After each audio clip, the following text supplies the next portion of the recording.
giving you the real from A to Z surrounding the Dallas Cowboys.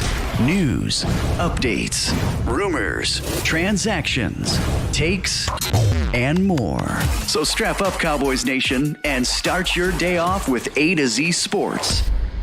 Live with Will Steele. 3, 2, 1. Here we go. Friday.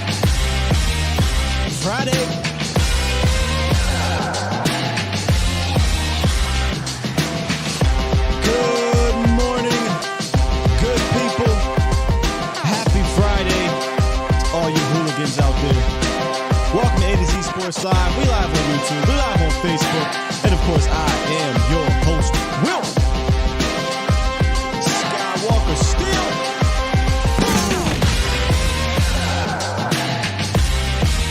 It's Friday, ladies and gentlemen. Third padded practice.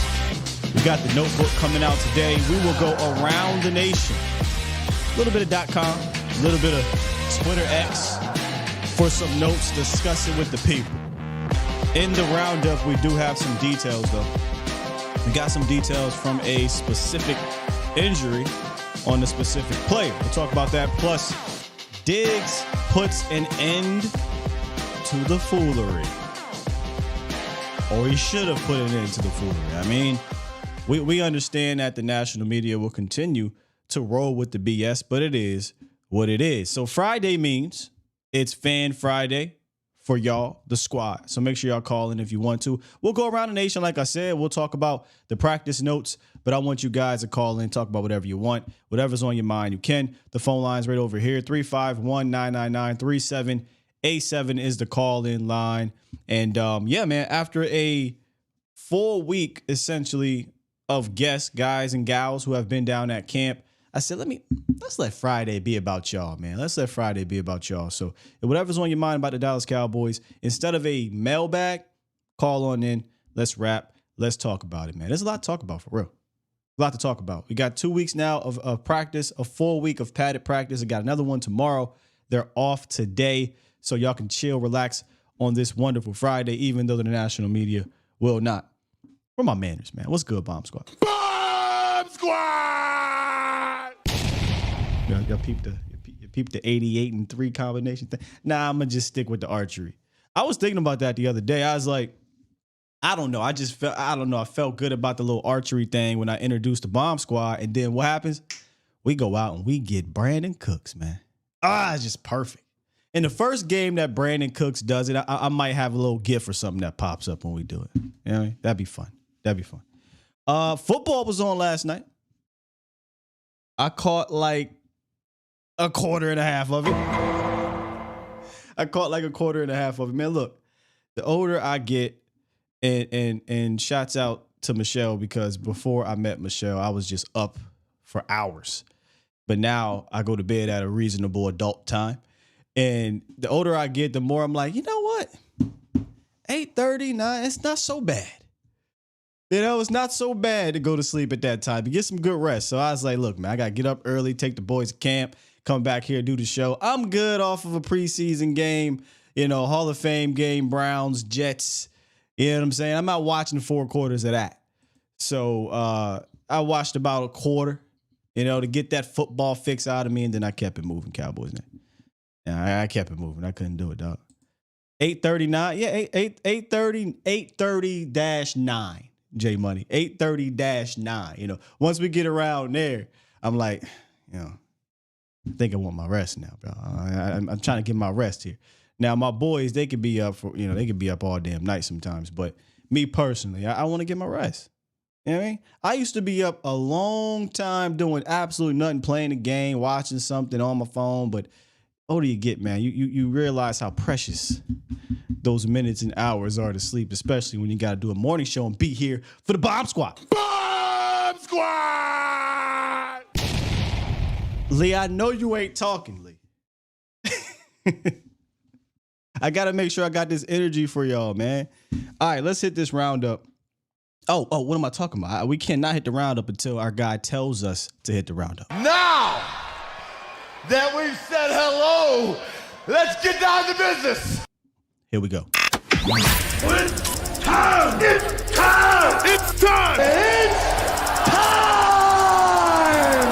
It's time! Time. It's time. It is time for... It's time for the morning roundup.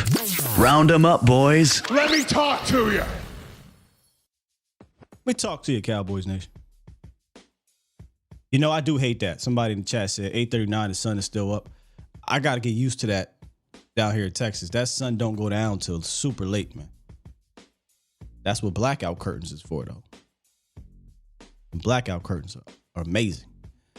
Anyway, we found out yesterday, I think it was. Shouts out, I think it was Pat who disclosed this. Word came down on the specific injury of Simi Fehoko. It is a thigh contusion, which he's obviously playing through because he was out there. And like we said yesterday, he damn sure need to be. He damn sure need to be. Word, here's the specifics on it. Quote, Simi Fehoko battling a quad contusion, but you wouldn't know it considering he not only participated in padded practice on Thursday, but came away with the only touchdown during the mojo moment. Sidebar. The defense got their lick back yesterday. The defense definitely did. We'll talk about that today. Where was I at here? But came away with the only touchdown during the mojo moment, helping out the Q by breaking off his initial route and finding an open green toward the sideline. Yet another promising outing for Fehoko. Well, I wouldn't have known that based off what I saw because, you know, I think one of the interceptions came to Fehoko and then the other incomplete pass to Gilmore, which could have been a pick, but, you know, he didn't finish the pick, was Simi Fehoko. So not a lot of positives coming out of that from those two plays, but he's fighting for his life. So, you know, we talked about this the other day, might have been yesterday. Yeah, you got to fight through a nagging injury because the competition at wide receiver is fierce, especially in that, you know, 4, 5, 6 range. If they don't carry 7, somebody's out. And right now, Simi is fighting for his life. Fighting for his life, man. That injury update, injury spotlight. Yes, indeed, we are back. It's brought to you by OSMI. OSMI provides arthroscopic and robotic assisted orthopedic surgery, foot and ankle surgery, sports medicine, physical therapy, and a ton more. The team down there have orthopedic specialists with offices in Fort Worth, Decatur, Mansfield that provide state-of-the-art orthopedic care to the North Texas area. So when it comes to medical care, you and your loved ones deserve the best possible experience. Schedule your hassle-free appointment today at osmifw.com. I'm so glad to get OSMI back on board here. I had a little break during the summer, but the season is here. Yes, indeed it is. So we'll be having our monthly scheduled talks with Dr. Boothby. If you are new around here, these are some of the perks of doing what we do. Having an actual sports doctor on that has worked on athletes, whether it be, you know, high school, college, and professionals that give us the insight. It is, you know, they can tell you in the chat, man, it is a treat to have Dr. Boothby here. So make sure y'all keep your eyes and ears open for that. We'll probably have a Dr. Boothby segment later on this month at some point in time. Diggs dunks on the Goofies. This is the last I'm gonna say of this, unless y'all call in and want to talk about it. I have no problem with that with y'all. But in regards to featuring this, I think it's ridiculous that we even have to do this. There are professional athletes that have come out and talked about this is not a big deal. If you've played sports, not even on a professional level, you understand this happens and much worse happens. But Trayvon Diggs, everywhere he went on the radio, he was asked about this. Same for Dak, but really we wanted to hear from Diggs. I'll give a couple quotes, then we'll listen to Diggs. This is what Trayvon Diggs had to say about this, man. I feel like it makes practice fun when it comes to the trash talking. At the end of the day, that's my brother. I love Dak to death. There's nothing behind it. It's just competitiveness. It's football. It's just how we play. It's practice. That's just what we do. We talk trash here and there, and we keep it pushing. And this is to those, to those who believe he doesn't have respect for Dak Prescott. said, stay out of our business. Mind your damn business. Stop being nosy, nebby, whatever you call it, wherever you're from. People don't need to worry about what we've got going on. Our relationship, my relationship with my brother, or how we operate. At the end of the day, it's our team, and Dak is our leader. We had a lengthy discussion about this on Vacha's show. Shout out to Vacha Lombardi Live. You are not allowed to miss shows. Always classics. We had a discussion about this on Vacha's show in depth, and I just kept coming around as we were getting animated about it. I'm like, wow, we really have to talk about this. This is ridiculous. But what I'm noticing when I'm out there, it's honestly getting the buzz is getting because of the star, and we know that, right? Like most of the ridiculous headlines get that because of the star. But not only is it because of the star, but it's four as well involved. Because let's say Diggs did that to Simi. Crickets. Let's say Diggs did that to Will Greer. Crickets. Diggs did that to four. So we're going to make it a big deal to get these clicks and get these engagements and whatnot, man. And unfortunately, there are people that I thought I had respect for in this lane that we're supposed to be fighting these national goofies, but they participate in it. But that's cool because that only pushes the real football junkies towards people like us. But I will let Trayvon Diggs explain it for himself, Cowboys. Here's Trayvon Diggs sitting down with, I think it was the ticket, and he talked about it. Everybody's seen the video of you and Dak kind of talking smack and having a little trash talk going on. What's that about? Is that a camaraderie thing? Yeah, it's just practice. I don't know why everybody's making that such a big thing. Like, it's football. This is what we do. This is what goes on the field. I don't know why people are in the business anyway. Like, we practicing. You talk more smack to your friends than anyone else. I don't know 100%. Why people don't understand that. Yeah, and it's all love. It's friendly. Like, it's nothing against him. It's nothing like that. So, people just want something to talk about. People create narratives of how they want to justify a situation. But at the end of that's my guy. We got his back 100%. No one can say anything to us about anything. We're going out there every day and playing for each other every Sunday. So, like, regardless of what happens on the practice field, what we're doing, we making each other better. We're trying to get better. People just need to mind their business. Period. Because you can say what you want to your guy because that's your guy. Exactly. You earned it, right? You can't say that to him. Exactly right. I told a story yesterday. Like, if you got brothers, and I'd imagine sisters too, but listen, I grew up in a house of sisters. Hey, y'all crazy. But yeah, I could say that to my brother. I could say that to my guy. I could cuss out Vacha Lombardi in the car, but you can't.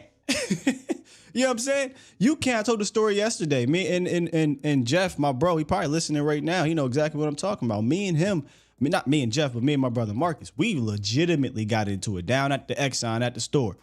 We legitimately got into it at the corner store or whatever. The Mobile is what we called it. They changed the name so many times, but it was always the Mobile. And that same very day, we got word that our brother was involved in another situation. Immediately, that became nothing. And we forgot all about that. And we jumped on that situation for our brother. That's what this is. I can say that. I can do that. You can't. Well, once we get on the field, if Diggs heard somebody say that, or if a lineman heard somebody say that to Dak, best believe they jumping down the lineman's throat. So this is, and I hate to even have to make a segment about this, but I personally, featuring this story, this is the last of it, man. Diggs should have shut everything down. But it won't. You know what will happen? They're going to milk the hell out of this, especially because there ain't no football for real to talk about. So they're going to milk the hell out of this. They're going to take words that Diggs said. They're going to pull it out. I already saw it on Twitter. They're going to pull out certain words. They're going to make segments about it. It's going to get engagement. Y'all going to retweet it on Twitter, right? And they are successful. So that's the last of it for me, man. Towboat Ty, shouts out to Towboat Ty. Showed me his setup yesterday. Super chat. He said, he dropped a super chat, said, when it comes to the media and the Cowboys, they will always try to make a mountain out of a molehill. Straight like that. He said y'all had Jeff Shook. Nah. Jeff's my brother. So somebody was messing with Jeff is what it was. And we went and help with that situation or whatever. He's our younger, but the funny thing is he's our younger brother, but now he's the biggest. Hilarious how that worked out. Anyway, man, yeah, so they will definitely make a mountain out of a molehill, man. And a lot of these dudes are actors. It's acting on there. Weirdos, De Niro's. Shouts out to Jay-Z. So, and that's not what we do here. And that's why shout out to, was it Jesse? Jesse Hiley said those people, those shows are actually necessary evils, y'all. They're necessary evils because they push you guys to people like us that want to talk real football. So shout out to them. Stay corny, my friends. It benefits us. Wash, rinse, and repeat, says Toxic. Yep. You remember Jeff in the chat, they tried to take my chips at the store with me and Mikey was walking back home. Hey, that's crazy. You remember the specifics. I couldn't remember the specifics. I just remember we got into it. Then after that, we came your way. That's wild. Toxic said, I wish we would not even acknowledge it because the fact we're talking about it gives them more of a spotlight. Not on my show. My show ain't got millions of viewers. I hate to have to feature it. But on Twitter, I actually sometimes, on Twitter, it's a little bit more on Twitter I got, right? So on Twitter, I don't retweet any of this. I don't say their name. I don't put the 3-letter network, 4-letter network, nothing. Because that will go into the algorithm and whatnot. If you notice, I didn't even do it on here. I try to make sure if it needs to be addressed, I address it in a way that I'm not helping out their engagement. You know what I'm saying? So you won't see me post a Dan Orvalowski video. You won't see me post a FS1. Here I go. I said it, right? I won't be posting any of these videos. Nah. Won't see me do it. But I feel like this needs to be said, and then we move on from it, man. We'll move on from it. Mike Harris said, my brothers are the same way, Sky. My younger brother is the tallest. Yeah. It reversed real quick. Y'all know I ain't tall. And I'm the oldest. It didn't take long either. But by the time my youngest got to junior year in high school, it was a wrap. Lee said, I could call you a homer in a den and we could laugh about it. Facts. You call me a homer out the way. And that's what's hilarious. I had said this on Vach's show because me and Vach got into it not into it. I hate to say it. Vach got me saying into it, but y'all know me. I said it on the very first episode of Vach and Boy Live. I will hold Vach accountable. I will push back on Vach. And I did that not even on the show, right? But I think it's hilarious that there's people that dub me a homer because I think we got a damn good quarterback that just needs to finish. But if you've been paying attention to me over the last 3 or 4 years, you will realize not one time have I said the Cowboys going to win the Super Bowl. It's not about me doing that. I'm trying to provide quality analysis to you guys based off of the data that I have and see. And if more data comes, I can change my mind or shift my opinion. That's just how I've always been. Lee would tell you. Lee would straight up tell you that. But, clicks, engagement, all that stuff, it's going to happen, dog. It's going to happen. All right, enough of that. Let's go around the nation. Let's talk about some of these notes that we've seen yesterday in the practice, really, where the defense finally, not to say finally, like they begin to ass whoop, but the last 2 or 3 practices, the offense has got the better of the defense. And it seemed like yesterday, the defense got the better of the offense. So let's go to .com first and read some of these practice notes. And by the way, if you want to, you can call in 351-999-3787. I'll try to take calls as I'm going through these notes as well, so we aren't, 10, 11 calls at the end of the show. So first up, and this is excellent that this is the very first note on .com because that was the first thing I was noticing as these clips were coming. He said it was a strong, he as in Nick Harris said it was a strong, pun intended, day for defensive tackle Jonathan Hankins, who blew up the interior offensive line on multiple occasions for tackles for loss. Hankins and Mozzie Smith are shaping up to be a strong 1-2 punch at defensive tackle this season. The only question that remains is who will be one and who will be 2, and that comes from Nick Harris. I saw a package that had Mozzie, Hankins, and Bohanna out there. And that was a play that Hankins got, a tackle for loss in the backfield. So, Will McClay brought up Bo. Brian brought up Bo. I'm a fan of keeping 3 big boys like that on this team, especially because the last thing we need to lock up on defense side of the ball is the run game. So I was excited to see that package. And Jonathan Hankins, all the word coming out down there is Hank, he moving different. And we talked about this weeks ago, having Hankins and Mozzie to start camp is a night and day difference than last year when we started camp. And it could be a night and day difference to start the season for the run defense, because the run defense was one of the things that struggled early on until you got Jonathan Hankins. And then when Jonathan Hankins left, struggled again. Stephon Gilmore hasn't been tested a whole lot by any quarterback during training camp, but Dak threw his way intending for Semi on the sideline, only to have it fall in the hands of the former Defensive Player of the Year. Gilmore has proven his worth as one of the top corners in the league during camp so far. Look, at some point you got to test Gilly. Competition, you have to. I get it, man. Gilmore is Gilmore, but damn it, you got to throw his way so he can kind of get in the midst of things. We're not scrimmaging nobody else. He ain't probably going to play any training or any preseason games. So they finally tested him, and this was a Simi Fehoko play that we were talking about earlier. And he would have been a pick if he got his other foot in there, but he just got one foot and fell out of bounds. And look, I think it was Michael Gallup who said, Gilmore will tell you to play the route that you're running in the middle of the goddamn route. Do y'all know how crazy to have a Gilmore on one side and then Diggs on the other?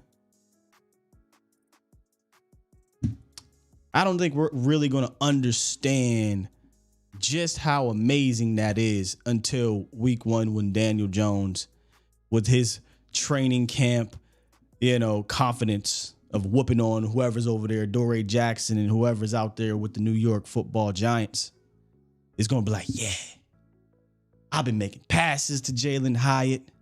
Darius Slayton's been catching balls. I'm ready. And he tried to test Stephon Gilmore, pick. He tried to test Trayvon Diggs, pick. We're not really going to understand it until we see it out there with the live bullets flying. And we got some food week 1. Look, yeah, I respect everybody, but I'm sorry. I told y'all, Daniel's just going to have to show me. Damn, Daniel, you just going to have to show me, dog. I am not in any shape or form worried about his arm. So week 1, that's food. Just don't play with it. All right, I think it was 682 who jumped in here first down there in Arlington. What's up, 682? What's going on with you, man? Nothing much. Just doing this Friday. Indeed. What's on your mind? Now, I had a couple things, man. It's going to sound really crazy, but I had an idea about Zach Martin. I think he's about 31 years old, 32. If I was Jerry, I think I'd sign him for the number he wants, and then I'd start taking phone calls on him to trade him next year, saying is that, and that's coming from a diehard Cowboys fan and a Zach Martin fan. But I think he could actually probably be valuable, probably get a first and like a fourth for him next year. Well, and, I don't think you get a first round pick. You don't think so? Nah. Trent Williams, I don't even think what did Trent Williams get traded for, y'all? And I think Trent was younger. So maybe he might have been around the same age. But Trent Williams plays it, look, I love Zach Hall of Famer, best guard in the league, whatever. But Trent plays a position that's technically more valuable, right? And I don't even think he got a first round pick. He might not even got a second round pick, bro. So oh, really? Yeah, it might have been something like a 3, 4. Somebody in here would tell me a third and a fourth. So CT said it was a third and a fourth is what you got for Trent. So I don't think you get a first round pick. But what I'll play your game though. Like, so you're saying extend Zach and then trade him. You're probably you're going to get a 3 and 4. Let me ask you. You think that's worth it? Well, if another GM did it, I probably wouldn't. But I'm beginning to really trust Will McClay. he really doesn't miss, you know. I mean, besides the Taco Charlton, you know, every now and again type thing, he really doesn't miss. So I'm thinking that with the Parsons contract coming up, and if they think about extending Dak, they might be forced to do something like that. Yeah, I mean, I get exploring the trade. I'm not going to ridicule nobody for exploring it. Boy, you better have an answer, because what we're seeing out there right now, bro, Zach Martin's leverage just seems to go up every single day. That's what leads me to my question. I just had that one statement and then a question, which I haven't heard anything about the 5th round pick of Sim Richards from. I haven't heard anything pertaining to camp. I just want to know, have you heard anything or seen any film, and how is he getting along? I think he actually had a nice little duo block against Neville the other day. But I saw something earlier a couple days ago. Somebody said, you know, I think it's time to see Awesome get some second team reps. So he probably was working with the third team, and they saw good enough things to move him up. But people like, you know, listen to Brian, listen to Pat, you listen to these people that are down there.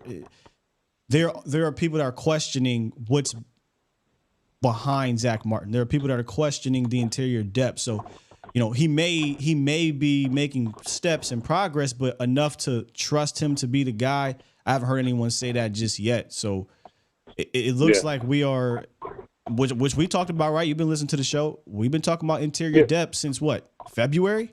So it looks like nothing has changed from that point. Okay. Well, that was pretty much all I have for you today. Or whatever. I appreciate you. Yep, no problem, man. Oh boy, I know Danny just about threw a parade hearing that. Danny been wanting to get rid of Zach Martin since he got drafted. Danny said Zach Martin's garbage. He ain't no Hall of Famer. He overrated. You love that one, huh, Danny? Nah, man. If you're going to pay Zach and look to trade him the next year, you that has to be worked out within that contract. Like you got to work out that contract, knowing I'm going to trade him next year, and hopefully it doesn't hurt, you know, you want to cap when you do so. But look, I'm not going to sit here and ridicule people. Wow. So you serious, Danny? Man, look, I'll play this. It's Friday. I got all day, dog. A 6-time All-Pro who has less holding calls than years played is overrated. Good, not ring of star material.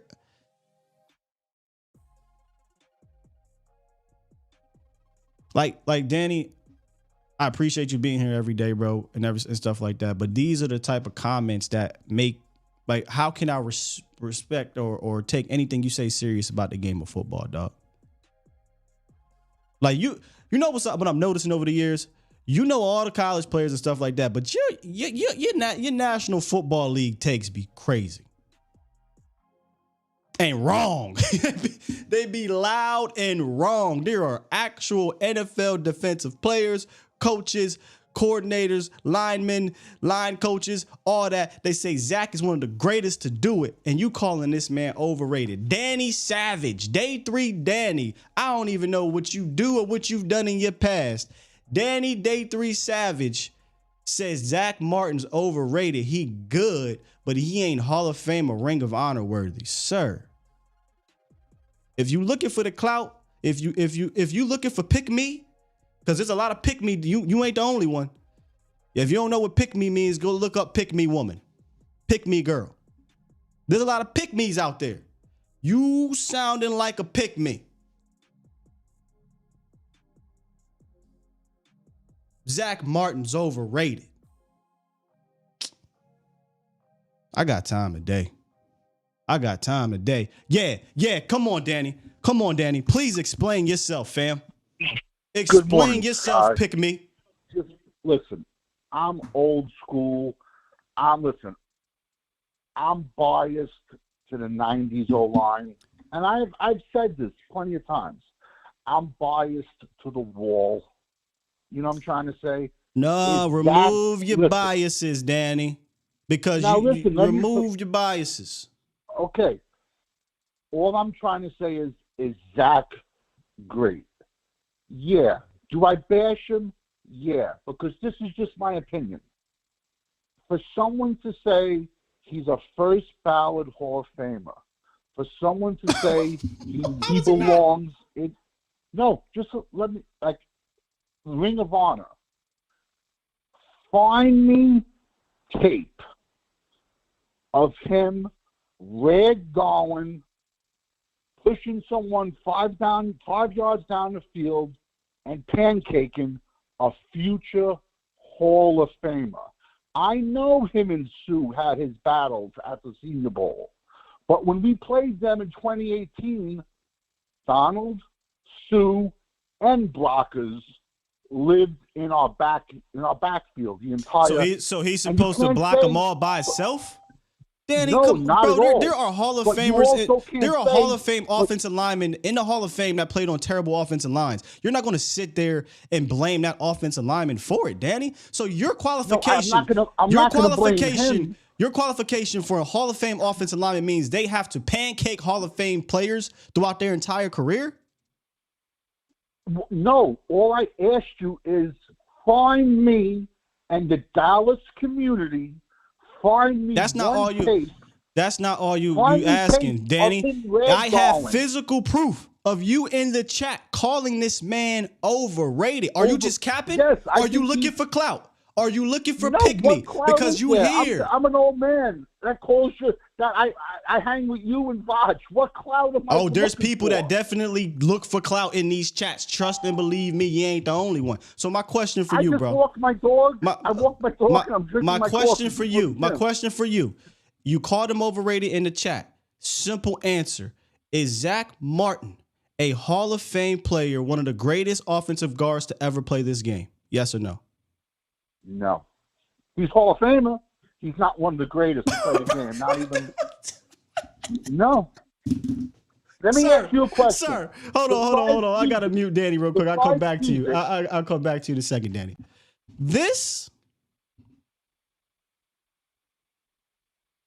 Y'all know what the Hall of Fame is, right? This mother lover said he's a Hall of Fame player. Mind you, we're talking about offensive linemen. Ain't too many offensive linemen you're going to find in a Hall of Fame that ain't worthy. But then on the same hand said he's not one of the greatest offensive guards to play the game. Make it make sense for me, Danny. Because the Hall of Fame has turned into a joke. When a guy like Joe Klecko, who was all pro at 3 different positions, has to wait 40 years. Let me try this again. Let me try this again, Danny. Let me try this again. Remove what you think of the Hall of Fame now, I guess, because I guess it's like the Pro Bowl to you now. Do you think Zach Martin, 6-time All-Pro, has less holding penalties in his career than he has years played? Is he a Hall of Fame player? Yes, but not first ballot. All right, appreciate you, Danny. Thank you, man. I love you to death, good brother. That's all I needed there. Danny, how can somebody be a Hall of Fame player, but in the same breath be overrated? This is the stuff I don't get. And look, man, I always try to hear people out, but you're not making any sense. He is a Hall of Fame player, not the bullshit Hall of Fame, not the Pro Bowl, popularity contest Hall of Fame. He a Hall of Fame player, but he overrated. Am I tripping? Am I tripping, Cowboys Nation? Because I feel like you about to make my head explode. This doesn't make any sense. Jake the Great, tell me how somebody can be a Hall of Fame player, 6-time All-Pro, 9-time Pro Bowler, less holding calls than years played, but be overrated. Please help me. Man, I don't know what he's smoking, but he needs to pass that shit over here. Boy, I need some of that. And Danny, I'm gonna have fun with this, so if you better get ready for it. But man, I'm gonna tread lightly. I ain't gonna pass on no judgment because y'all already know. But Jake the Great, I call and say all kind of crazy stuff. So I ain't gonna get on my boy Savage too much. I will, Danny. No, this ain't the first time I got on him, but this might be one of his worst takes I've heard in quite a long time. Yeah, that is crazy. I never thought because Zach Martin is solid as they come. I remember him. He dominated Sue a couple games, and Sue had the best of him. But if you think about the past, like 8 years, who was the best offensive lineman? He's definitely the top 3. So he's a walking Hall of Famer. He's all decade. Yeah, there it is. And you know what's crazy? Decade. If he plays 2 more years, he might not even need to do it. But if he plays 2 more years at this level, there is a real possibility he's going to be all decade in 2 decades. The 2010s to the 2020 and the 2020 to the 2030s. That's very possible. Hey, Scott, how old is Zach Martin, by the way? He's 32 at the moment. I think he turns 33 some point during the season. Okay, so 32. Do you think that maybe, like what age did Whitworth retire at, the guy that went to go for the Rams? Like 40 or something like that, I think. So, I don't think Zach Martin is a hurt guy. So why not give him the extension if he says, you know what, I'm going to play for a while. Like, maybe he can play until he's like 38 or something. I say go ahead and pay him. Well, go ahead. I don't know if we want to go 6 years, right? Like 5, 6 years. But I'm with you in the sense of, look, if Zach says, look, I can play for a while. There was a rumor out there about retiring, and Broadus, he shut it down just like I was trying to shut it down. Like that came from Bobby just, hey, man, he looked dejected. But nobody in his camp, Cowboys camp, nobody around those guys said Zach was thinking of retiring, but people ran with it. So if Zach is saying, look, I can play for another, 3 more years or so, then, yeah, you can extend what he has now, and then you could prorate that contract to where the cap hit isn't astronomical. And a 32-year-old offensive guard is not some end of the road age. Like there's interior when you're a Hall of Famer like that, a lot of them play into their 35, 36 year of age at a high level. Right. I mean, to me, I don't have the eyes of like you and Vach, this 30 offensive lineman, but it seems like he has a little, maybe about 2-3 solid years left in his tank at a decent all-pro level, though. That's just my opinion on it. And, the community is something else, man. I was watching Law Nation's video, and I think West Coast had came and sat next to him, and he was yelling, "Hey, Zach Martin, do you see what's going on out there? Hey, Zach Martin." And there's no way that Jerry Jones didn't hear him screaming out there like that. I think that was awesome. Hey, look, I said this with Brian. I said, Zach picked the perfect year to do this. He couldn't do it last year. Because you know what it came out? Well, we got a Connor McGovern, and Connor McGovern couldn't do it 2 years ago because Connor McGovern and Connor Williams was here. And they could say, hey, legitimately, we've seen Connor McGovern do this and do that. Who on that team right now can they be like, you know what? Yeah, we got a Chimo Edoga. We got a Matt Fournier. We got who's the other? Josh Ball. Yeah, I've heard the ball is still flat out there in training camp. That's pretty disappointing. I thought, maybe he was going to get some peanut butter and bulk up and surprise us, but I guess not. But I have one question before I get off here. I don't want to hog you up. What's up with my Mike Allstott, man? Is he not getting any carries? Like, do they not want to let him run the ball? I'm talking about Hunter Limke. I haven't seen him run the ball at all in practice. When we heard from some people down there, it's mostly he's getting work with the backups. I know yesterday was a heavy run day. I think we're going to go once we get on Twitter X. We'll see. I think it was Archer who talked about yesterday was mostly focused on the run. But, yeah, I'm not hearing too much about him out there in the ones. I'm not seeing too many videos with the ones. But, with training camp, and this is what people don't realize all the time, sometimes they're just working on specific things. They're trying things. But we're breaking down the film like it's an actual game a lot of the times. That's because we're fans and we're looking for anything. But I haven't heard anything about, and Law might be in there, somebody who's down there might be in there. I haven't heard anything about him getting packages per se, like a Deuce Vaughn with the one. So I don't know what's up with that just quite yet. I did say that was the only question I had, but one more, Hunter Lupi. I mean, have you seen any physicality from him? Is he peeling anybody out the hole? Is he laying anybody out? I mean, is he doing anything? You'd have to ask somebody that's down there that's catching, because that type of stuff really won't get on video, right? Like it won't go live.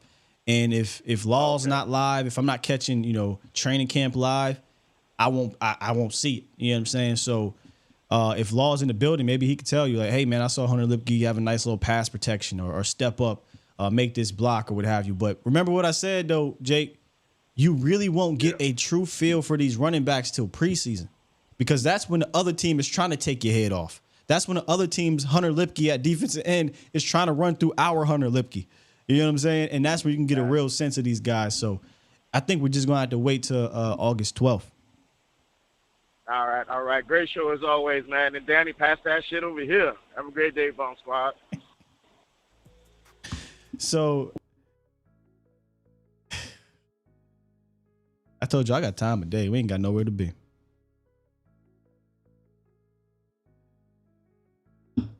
We ain't got nowhere to be.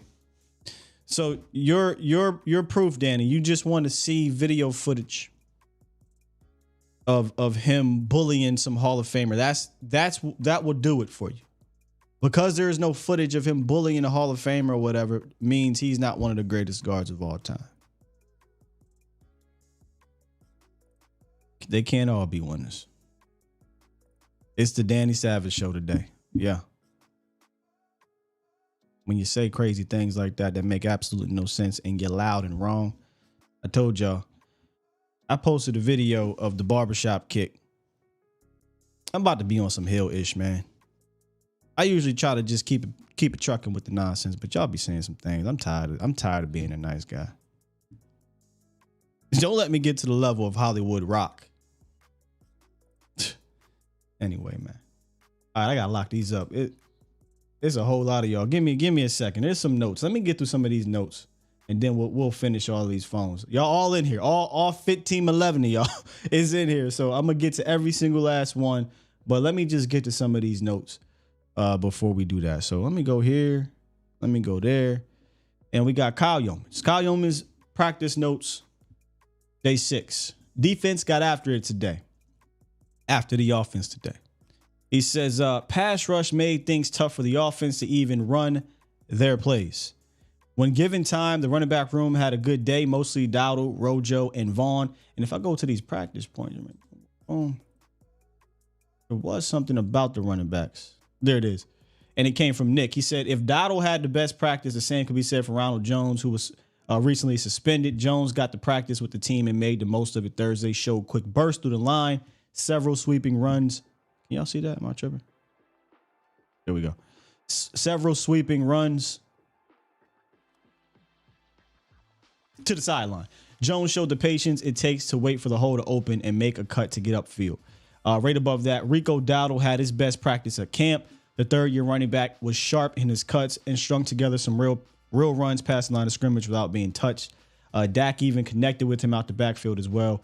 After battling through injuries the last 2 seasons, he still finds a way to turn heads in Oxnard. This is what I was talking about last week. Dowdle, in my opinion, has always been that kind of other running back that has stood out from the first day he got here. At camp, I'm talking about. Every single year. And I fall for it, and I'm falling for it now because I still love his running style. You see the preseason tape, you're going to see it again. I'm just nervous that if he's the guy we're counting on, if one of these dudes go down, will he make it through?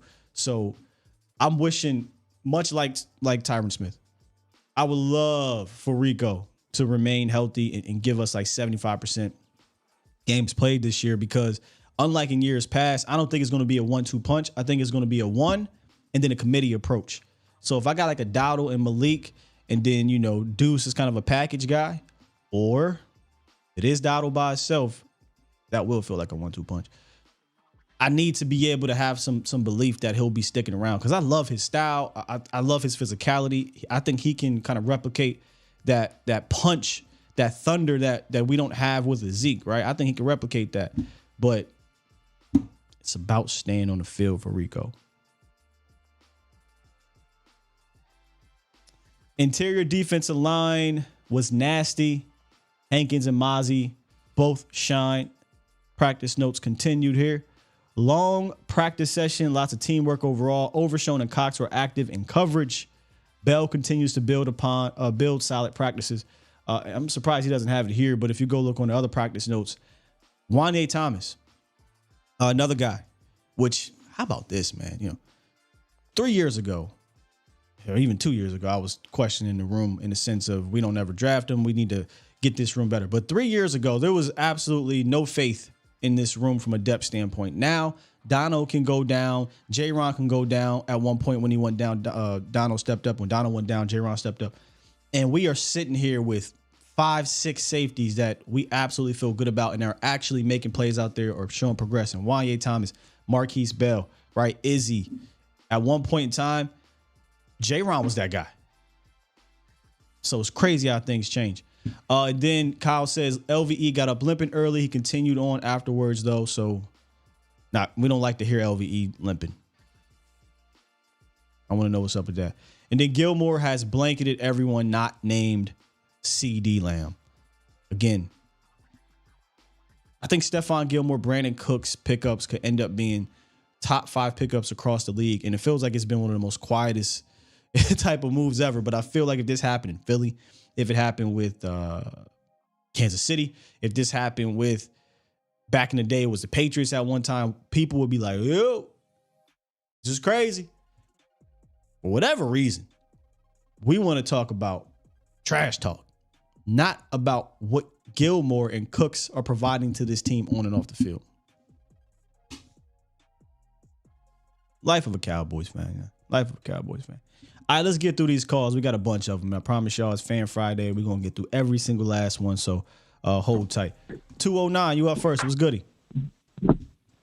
Hey, what's up, Will? It's been a while since I've been on the phone with you, but I'll tell you some of the stuff that I've seen watching camp videos and watching you and Botch do your guys' thing you guys do in the afternoon when you guys talk about stuff.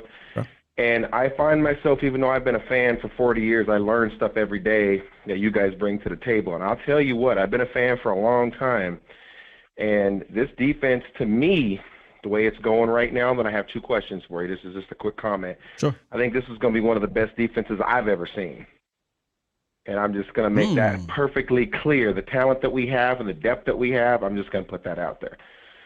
So my question for you is, I think the defense has shined the most in camp, like Micah Parsons and then Stephon Gilmore, Deron Bland, and all that. What side of the ball you think has the potential to be number one in its respective category this year as far as offense and defense?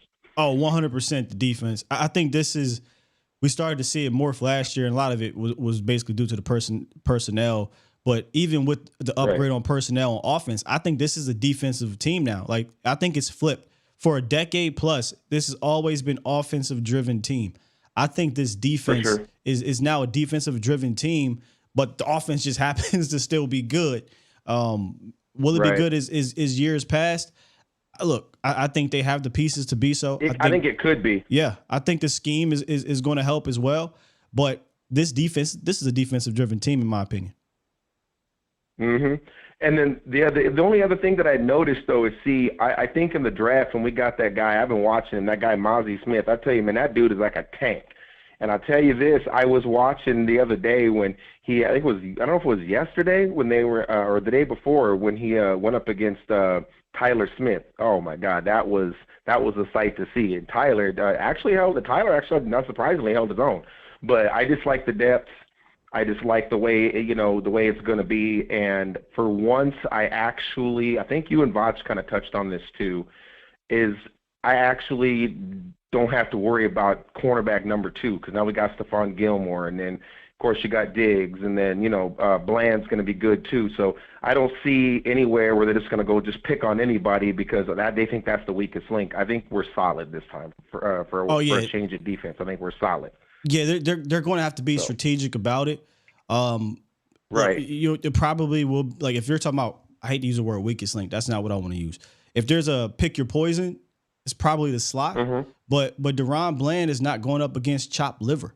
in camp. So that's true. He's going up against good guys, right? For sure. So week to week, are you going to have a CeeDee Lamb or Brandon Cooks in that slot to deal with, or the quickness of a guy like Turpin that he's going up against, every day as well, which maybe not every single rep, but here and there. So yeah, man, it's going to be pick your poison, and it's going to be about, can you get that ball out quick?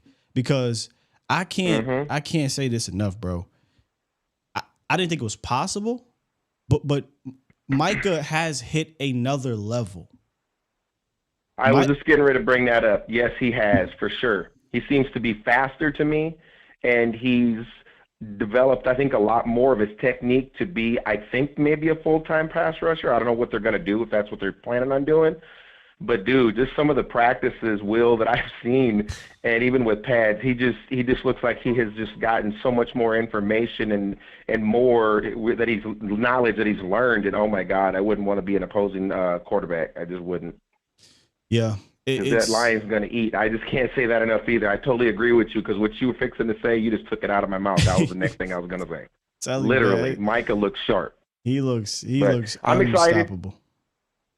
And like I said, I haven't been on the phone with you and Vach in a while, but I just wanted to get back on there. I finally had some free time because I've been busy. But as always, man, you two, nothing against anybody else that does cowboy videos, but you and Vach are the best at what you do, and I appreciate you both. Man, that's heavy. Appreciate it, brother. Oh, you're very welcome, my friend. Keep up the good work, man. Like I said, I watch you guys all the time. Thank you, man. Man, I would, you as well. That will forever be humbling when I hear that stuff, because I just put my head down and go. And I know we got a deep roster when I talk about this community, a deep one. I just try to make sure I can stay up with everybody, because we all are uplifting each other and trying to remain providing quality stuff. So I appreciate that, good dog, big dog. Yeah, look, man, Micah Parsons is like that. He's one of them ones, and we get trolls sometimes that come through here, trolls sometimes that come through Vach's show. And I said something along the lines of, so the first few years, and all my old heads, including Danny in here, because y'all have seen players like Reggie White and LT come in as young guys and then develop as young guys. I have Aaron Donald. That's one of my examples here. These guys came in physically gifted and dominating, right? But when they put it together from a technique standpoint, when they put it together from a nuance standpoint, from an experience standpoint, when they added that layer to their game, because let's be honest, Micah was beating dudes just period from mostly his athletic ability and gifts. He's putting moves out there. He has a pass rush plan. He's adding nuance to his game. So I said something along the lines of, look, if that is now the next step of his game, he's already a physical freak. But what makes some of these physical freaks so great in all time is that once they get to 7 year, 8 year, 9, whatever, they're still able to whoop you mentally with technique, with nuance. And from time to time, that physical freakness will flash. But if Mike is adding that to his layer of his game, we are going to have to talk about him in that breath. We compare him to LT, right? Because of the style, the size, very similar. But when we talk about LT in overall, we talk about LT as one of the greatest to ever do it. We talk about Reggie, one of the greatest to ever do, or the greatest. We talk about Aaron Donald as one of the greatest or the greatest. Yes, guys, only year 3, but I'm seeing him compound his physical gifts with the technique, with the details and nuance of the game. And when you put that together, that's where you have all-time greatness. I got a feeling by after this year, you will have to, not just because they look like LT, but you'll have to start talking about Micah Parsons in that breath. I don't give a damn. It's only 3-4 years. He's trending to that direction. Now, is he going to have to get a defensive player of the year or MVP? Probably. Those dudes got that. Y'all know how I feel, though. I'd rather him have a Super Bowl MVP. I'd rather him be Von Miller. Von Miller has never won an MVP, but I believe he's won a Super Bowl MVP. I'd rather him be that.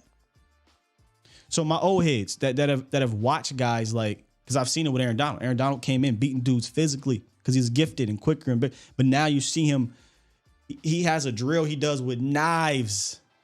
Dude is a maniac, and you see him beating dudes with that physical gift on top of the technique. Now, and it's just crazy. So is that, am I on to something there with those all-timers? I never got a chance to see LT like that. I never got a chance to see Reggie like that. When I start watching Reggie like that, it was well past the Buddy Ryan Reggie. You know what I'm saying? I just got like old school research of what he was, but I you know how it's different, right? Like we're going to be able to talk through what we saw from Micah in practices in year one all the way through his career. And then, new Cowboy fans that come along 10 years, 15 years from now, they'll just have to go off of what we said and what they see. Jim Thorpe, my cousin, Danny. All right, let's get Deshaun on the horn. What's good, Deshaun? Bro, so first, I got a lot to say. So first off, with Danny's situation. So he said give him film of him mauling people. So all right, you just talked about Aaron Donald. So I think in the last game where Zach was playing, they sometimes had to move Aaron Donald away from Zach Martin because they knew that they wouldn't really get any pressures because Martin would give Aaron Donald the most trouble. And he forgot about Fletcher Cox. I'm pretty sure Fletcher Cox, if you would talk to him and ask him was Zach Martin one of them ones, he would tell you. They've been battling for years. Yeah, that's what I said to him, Deshaun. I said, look, bro, I've got, some of the best offensive linemen and defensive linemen, head coaches, defensive coordinators, offensive line coaches. These people have come out and refuted this overrated status. Everyone and their mama have said that he is one of the greatest to ever do this thing at this position and the best guard playing the game today. Now, he just maybe like he said he's old school, so he's biased. He want to see dudes just get thrown around and ragdoll. That's his way of saying somebody is a Hall of Famer. But my guy, it's 2023, and the people that are playing the game are quite literally telling you this dude is unbelievable. And at the end of the day, be real with you, if he really thinks about it, when Martin comes around for that cut block, he's mulling people over. Like, people don't understand. When he comes back, think about this. So I know everybody went about the offensive line. So you have Tyron and Tyler on one side, and then you have Phil and Martin on the other side. So imagine how that's going to play out against the rest of the league. Come on now. So I think you said Danny wanted some type of attention. He wanted to be a standout person. What's the best way to stand out by saying some outlandish stuff?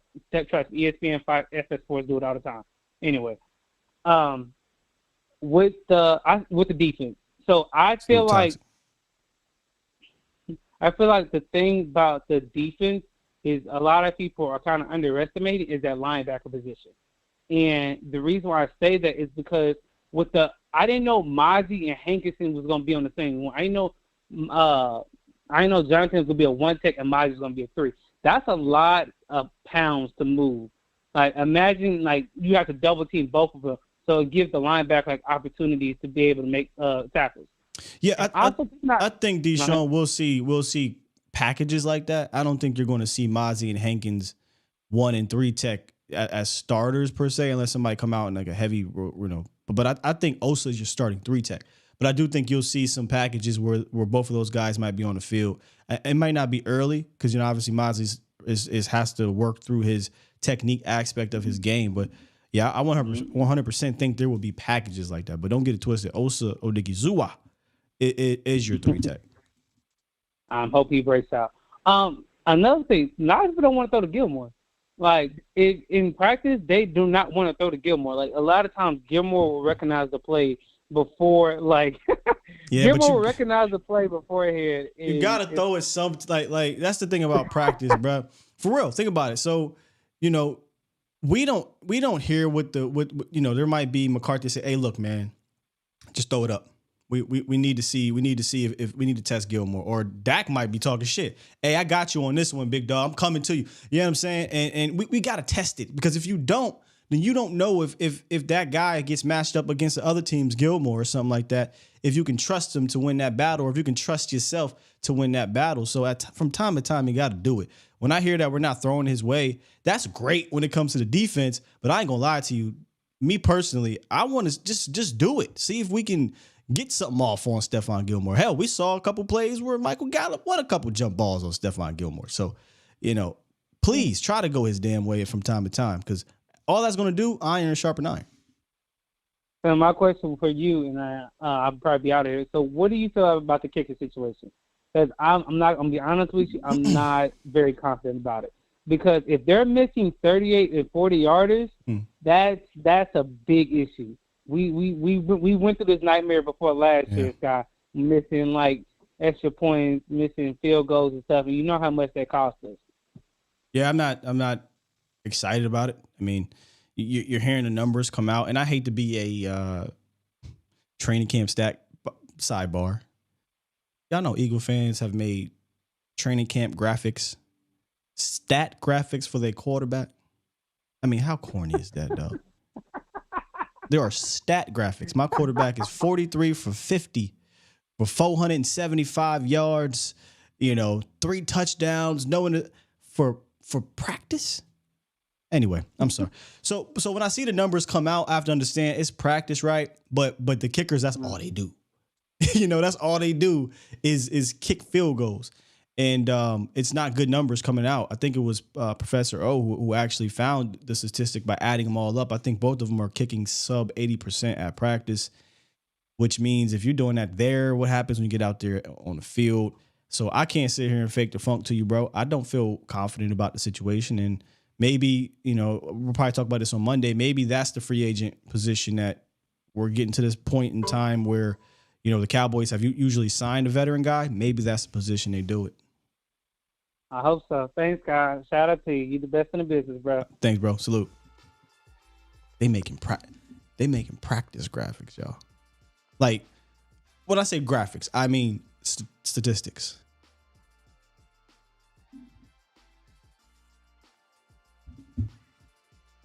Going crazy.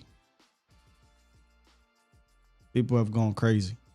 Yeah, I don't feel good about the kicking situation. Let me get a temperature in the room here, Cowboys Nation. We got about 600 and something people watching. Shout out to y'all. Appreciate you so much, man. This has definitely felt like an old school Fan Friday show. I'm thinking of some Fan Friday segments to rock, but I know we about to get into games, so things will switch up a bit. Hit that like button for me if you ain't here and you enjoying today's show. Let's just get the temperature. Give me one word of how you are feeling about the kicking situation from what you're seeing out there. Now, look, you might be out there. You could be out there. You might feel better about it. You seeing what I ain't seeing. I'm just going off of what's being reported and who I talk to that is down there. But just give me a word. One word about how you're feeling about the kicking situation. Nervous. Ron. Shrinkage. Shanky. Meh. Shoot, man. I wish I could feel meh. Terrible. Another meh. Troubled. Perplexed. The kickers are sus. Darren just said, I ain't even got words, just dots. Silas said, I don't care. Solid. So explain, Solid. Solid said, I don't care. Explain a little bit. Because we've seen teams win and lose off their kicker. It don't concern you? It concerns me a little bit. It concerns me just a little bit. Cheap, petrified, concerned. 2-point conversion, says Bobby Ellis. Mario confident. You trolling me, Mario. Ooh, Solid said Brett Maher. But Brett Maher signed, though. You saying go get Brett Maher?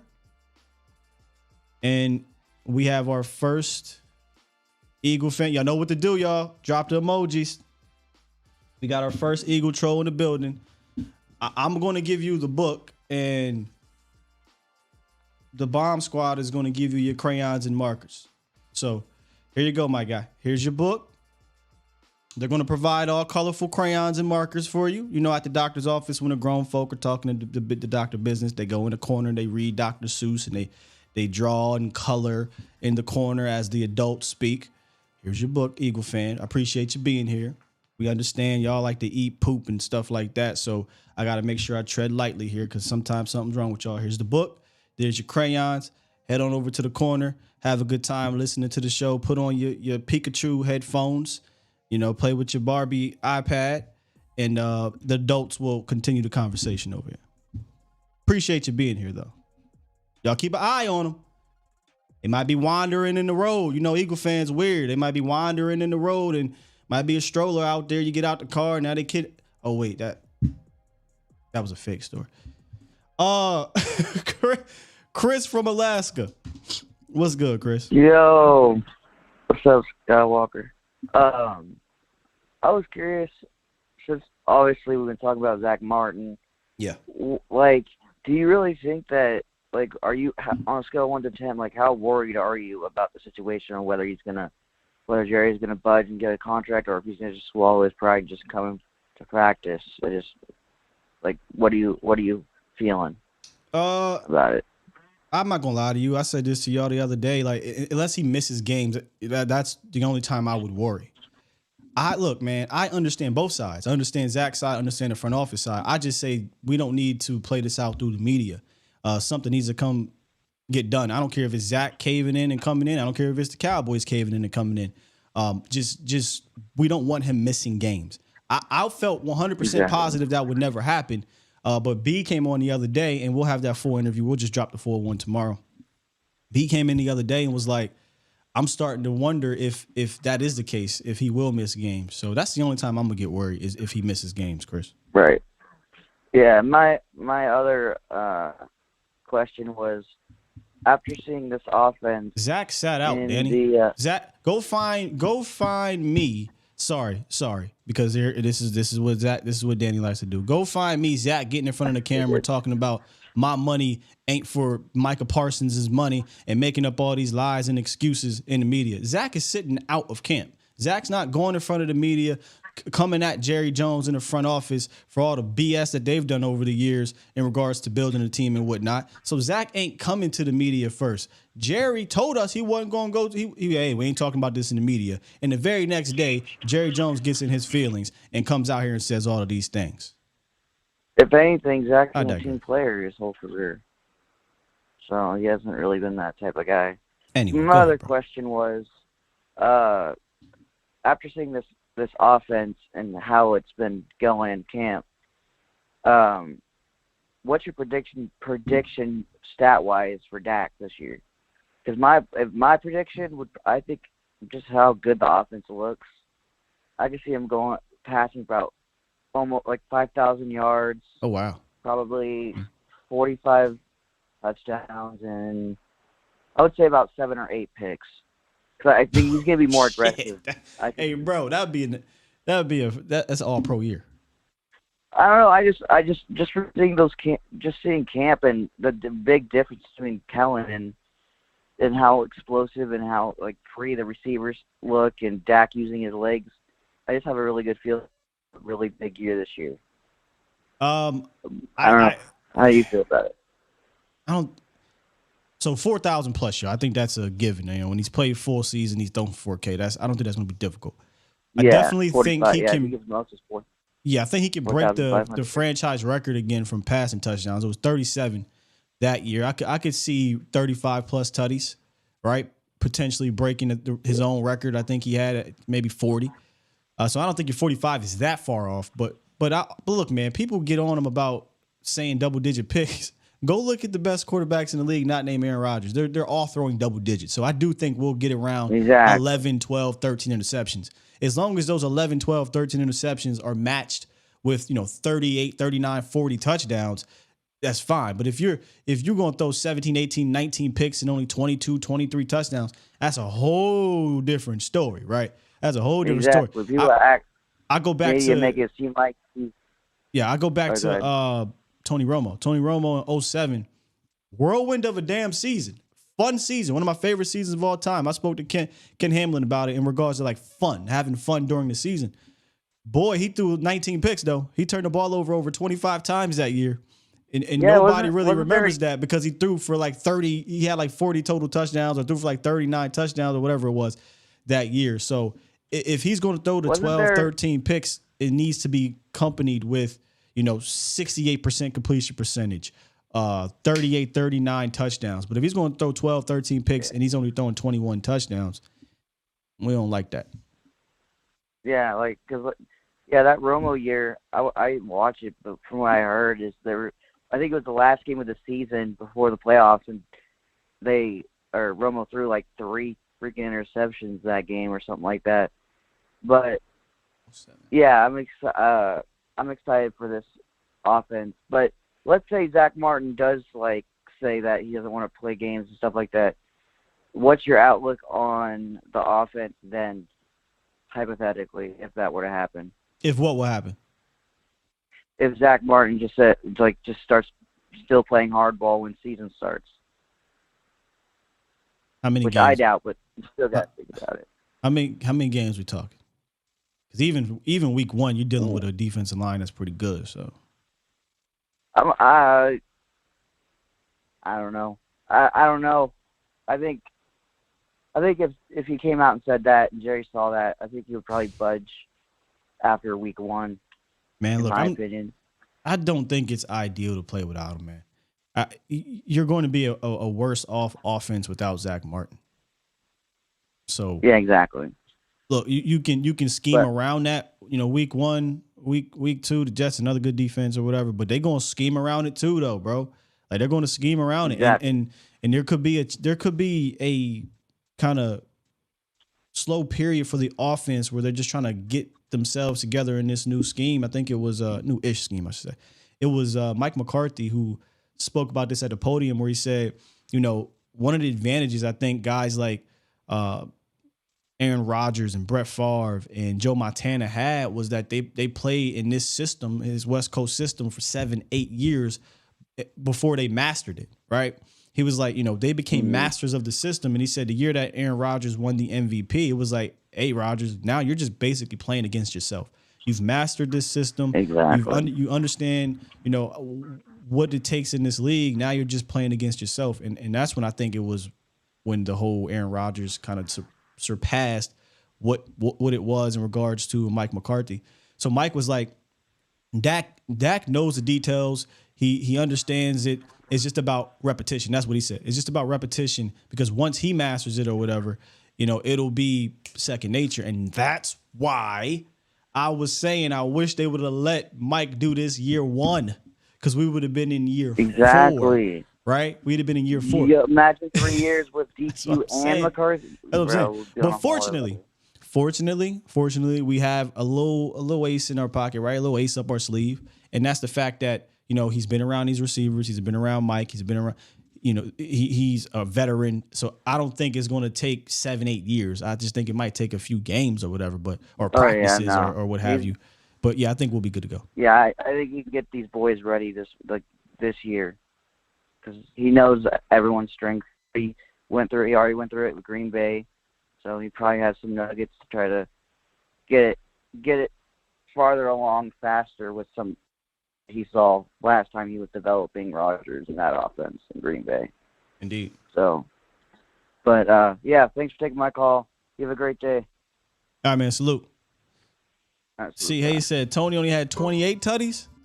Well, I know he didn't have 28 because 28 and 19 is not great either. It was 36. Now that I remember specifically, because that was the franchise record, and obviously Dak threw 37, and that broke the record. So he had 36 touchdowns that year.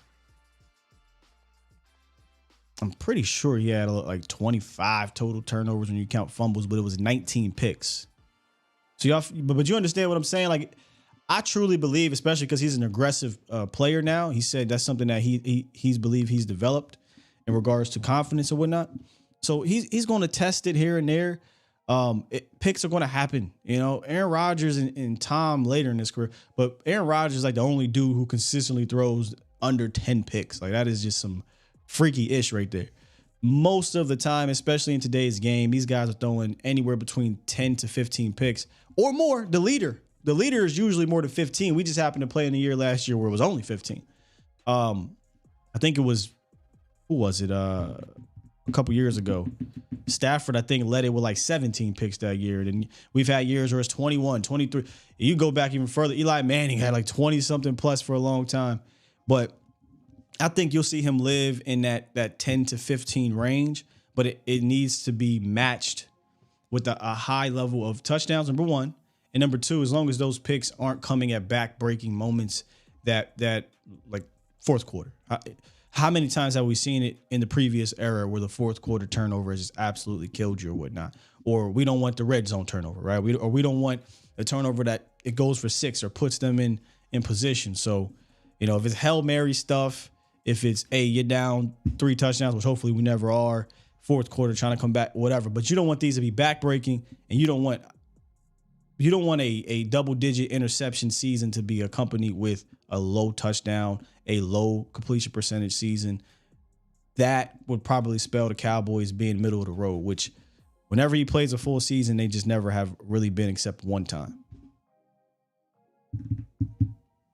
Let's get Twan from Connecticut. What's good, Twan? Hey, what's good, baby? How you doing today? Man, I'm doing great. Fun show today. Man, no, it really is. We got some good callers. So let me address the first caller who said I would pay Zach Martin and trade him. I'm going to be honest, bro. If you was a GM, you'll get fired. He's a Hall of Famer. He's the best guard in the business. They're going to fire you for trading him. That's the first one. You said about the offense and defense, and you felt like the defense was going to be better. Sky, I don't know. Ooh. I honestly don't know because with this Texas Coast offense, and they making everything more simplistic for Dak Prescott, and he's been dotting shit already.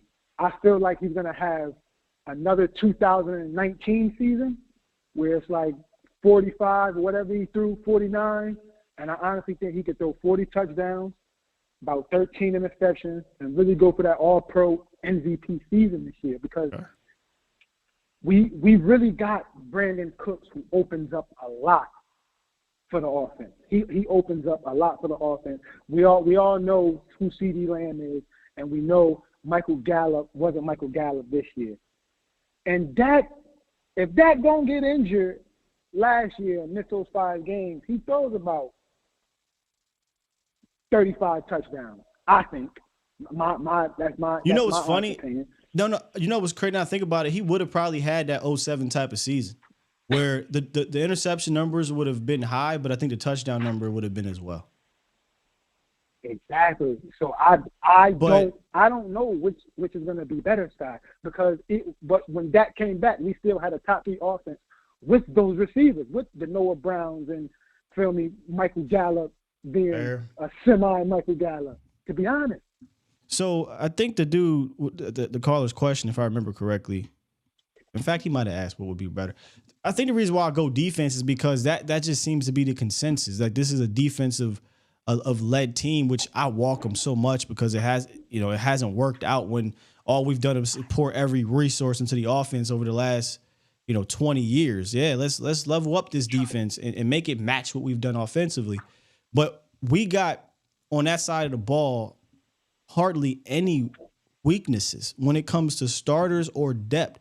The only one you could argue is the linebacker position, bro.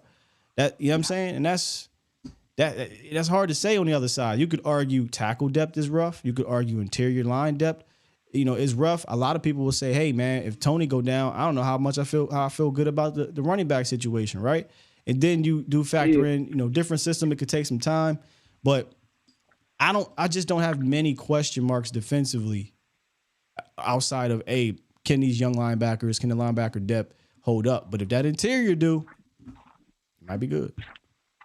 Yeah, I feel the same way, Scott. That's all I really got to you today. Thanks for taking my call. Make sure y'all like, subscribe. It's the best morning show. I listen to it every day. And Sky, I'm a holler. Salute. Good call, man. The only thing I would want different from that year, like the volume numbers are fine, and that was the year, Twan, if you remember me talking about this, that was the very first year we didn't register a single game-winning drive, a single fourth quarter comeback. And that I remember this vividly because that's when I started doing this. I was like, hey, so far that is an outlier. I've been saying this for 3-4 years. I said that was an outlier at the time. We need to go back to what we were doing the previous years in regards to finishing games. Next year we had like one. Granted, he got hurt. All right. Got hurt. I'll chalk it up. In 2019 outlier. 2021 we had like two, maybe. You know what I mean? Then we had, I think, two again. And I'm like, okay, what is a common denominator here? What is going on? What is the differences between what we're doing at the end of the games? So I would like that aspect not to follow from 2019. The volume numbers, yeah, they look great. 31 touchdowns, 10 interceptions, 4,900 yards. They look great, but the volume numbers are going to be there. What about the game-ending moments? What about the high-intensity moments? What about some of those, not necessarily the low-hanging fruit numbers, but the ones that we talk about pillar statistics? What's your third down percentage? What is your red zone percentage? There are other EPA per play. Like there are other ones that go deeper, but I don't really try to go too crazy on here with that. There are some, I think, base level analytics and advanced stats that we all can understand that matter more than, hey man, he threw for 5,200 yards, but he had 20 interceptions and we went 9-7. So as long as those numbers that truly matter are efficient and good, be straight. 336. What's up? Yo, what's up, Skywalker Still, man? My name is Jason. Thanks for having me on, man. Thanks for taking my call. I'm actually calling from Oxnard, California. It's my first time at training camp. I'm going to be there at practice, like Saturday and a couple of days next week, so I'm really excited to look at the battles you and Vosh have been talking about. My question for you is about Dak, because I'm a big Dak fan, and the only part of his game like I've not really liked is how he evades the rush. Like he tends to go straight backwards, and he ends up in a lot of sacks that way. And Tony Romo used to do that spin out move that I thought you were going to say I think it saved him. Yeah, I think that in the videos I've seen in training camp now, he's been spinning out a lot more. Yeah, more so than I've seen him in the past. And I wanted to see if you noticed that, like, is that something that he's added to his game? Because I think it's going to save him a lot more sacks. It's going to save him a lot more hits than just, he's just backing straight up. Yeah, I've definitely. I thought you were going to talk about the spins because he's been spinning a lot in camp, and we've seen him spinning. I wonder if this is also with the injury, right, brother? He in years 1 through prior to the injury, him evading the rush and moving around, we never questioned it because he still had that ability to do so and make plays from it. But you're right. I think there was a bit of a difference when he came back from the ankle injury in regards to evading the rush. But I have seen him spin a lot. And I think it was Zach Wolchuk. Let me go find his tweet real quick. Shouts out to Zach, friend of the show. Zach Wolchuk, who said, this is, let me find it. I don't want to misquote him, y'all. My apologies. Hold up. Come on. Damn. Oh, here it is. He said, Dak's moving really well. Best he's looked since the ankle surgery, in my opinion. So you might be onto something in regards to him doing the spin stuff.